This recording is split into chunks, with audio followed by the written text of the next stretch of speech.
ကဲအားလုံးမင်္ဂလာပါဘန်ကောက်မြို့မှာတနာရီတာဝေးပြီးတော့မြို့ရဲ့မွန်ချမှုကိုခိတ္တရှောင်သိမ်းလို့ရတော့နေရာလေးတစ်ခုကိုခေါ်တော့မှာဖြစ်ပါတယ်တားတဲ့ရမ်းကြပြီးတော့လေတူးညဉ့်ညမ်းတဲ့ဘန်ကောက်မြို့မှာ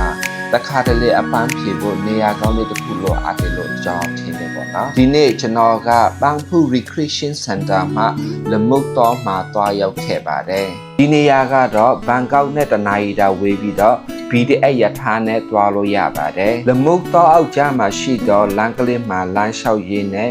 မြို့ရဲ့မွန်ချမှုကိုခိတ္တအပန်းဖြေစေပါတယ်။ဒီနေရာမှာပဲချိန်ပဲတော့အရန်ကိုအေးပါတယ်။ဘာကြောင့်လဲဆိုတော့ပင်လယ်မှလာတော့လေအေးတွေနဲ့စိမ့်ဆိုတော့တစ်တော့အောက်တွေကြောက်တွေဖြစ်တယ်။ဒီရတက်တဲ့အချိန်မှာလာတဲ့အခါမှာကျွန်တော်တို့ကလှိုင်းပေါက်တန်ပါကြားရတယ်ပေါ့နော်။အရန်ကိုตายရပါတယ်။ဒီနေရာကတော့လေဘန်ဖူးငှက်ကြည့်တရားရဲ့ဘေးမှာပဲဖြစ်တယ်နော်လူအများစုကတိတ်မသွားကြဘူးကျွန်တော်ကအဲ့ဒီနေရာကိုရောက်တိုင်းမှာဒီတော့အောက်ကအမြဲတမ်းလာဖြစ်ခဲ့တယ်ပေါ့နော်အရန်ကိုတိတ်ဆိတ်ပြီးတော့အရန်ကိုအေးချမ်းပါတယ်တကယ်လို့တကယ်ချင်းတာတစ်ခါလောက်လာကြည့်ပါတကယ်ချင်းလို့ကြိုက်တော့ဒီနေ့ကျွန်တော်လာတဲ့အချိန်မှာရေတက်ချိန်ဖြစ်တဲ့အတွက်တော့အောက်တစ်ခုလောက်မှာရေနဲ့ပြီးလွှမ်းနေတယ်ပေါ့နော်ပို့ပြီးတော့ตายရသွားတယ်ပို့ပြီးတော့လာသွားတယ်ပေါ့ကျွန်တော်ကဒီနေရာကိုဘယ်လိုလာလဲဆိုတော့ကျွန်တော်က PDF ကိုစီးပြီးတော့ကေဟာမှာစင်က36နံပါတ်ကားနဲ့စီးပြီးတော့ဒီနေရာကိုရောက်ခဲ့တယ်ပေါ့နော်ကဲတငယ်ချင်းတို့တစ်ခေါက်လောက်လာကြည့်လိုက်ပါနော်ကဲဒီနေ့ဒီလောက်ထိပါပဲဘိုင်ဘို